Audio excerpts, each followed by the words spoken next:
এই বৃক্ষ থেকে আমরা যেটা গ্রহণ করি সেটা হচ্ছে অক্সিজেন। আমরা যেটা গ্রহণ করি অক্সিজেন, আর আমরা যেটা ছেড়ে দিই এটা হচ্ছে কার্বন ডাই অক্সাইড, যেটা গাছ গ্রহণ করে। আর গাছ এটা গ্রহণ করার পরে, এই বৃক্ষ গ্রহণ করার পরে আমাদের সুশীতল বাতাস অক্সিজেন আমাদেরকে দেয়, যেই অক্সিজেন ছাড়া আমরা এক সেকেন্ড এই পৃথিবীর বুকে বাঁচব না। কথা বলেন ঠিক না বে ঠিক? আচ্ছা বলেন তো, কেউ অক্সিজেন ছাড়া বাঁচবে? সে যদি মুসলমান হয়, হিন্দু হয়, খ্রিস্টান হয়, ইহুদি নাসারা যেই হোক না কেন, অক্সিজেন ছাড়া এক সেকেন্ড কিন্তু বাঁচতে পারবে না। একটা উদাহরণ দেই, একটা নমুনা আপনাদের সামনে পেশ করি। একজন পূর্ণবয়স্ক মানুষ একদিনে কতটুকু অক্সিজেন গ্রহণ করে তা যদি আমাদের টাকা দিয়ে কিনতে হতো তাহলে আমাদের কি অবস্থা হতো আসুন আজকে ভালোভাবে জেনে নিই।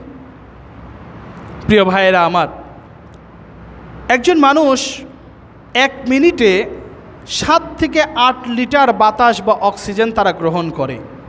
সেই হিসাবে যদি 7 থেকে 8 লিটার হয়, 24 ঘন্টা তথা 1440 মিনিটে আনুমানিক 11,000 লিটার বায়ু মানুষ গ্রহণ করে থাকে।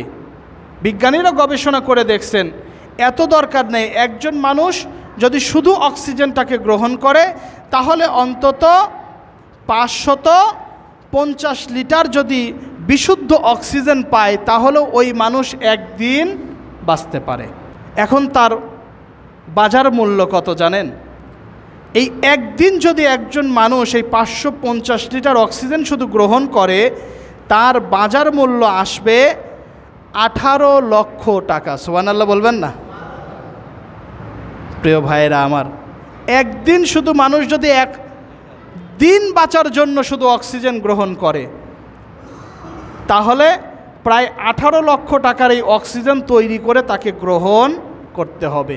এবার চিন্তা করেন তো, যদি 1 বছর বাঁচার জন্য তাকে অক্সিজেন তৈরি করতে হতো, এই অক্সিজেন বিশুদ্ধ অক্সিজেন গ্রহণ করতে হতো, তাহলে তার অন্তত 65 কোটি 70 লক্ষ টাকার প্রয়োজন হতো। সুবহানাল্লাহ বলবেন না?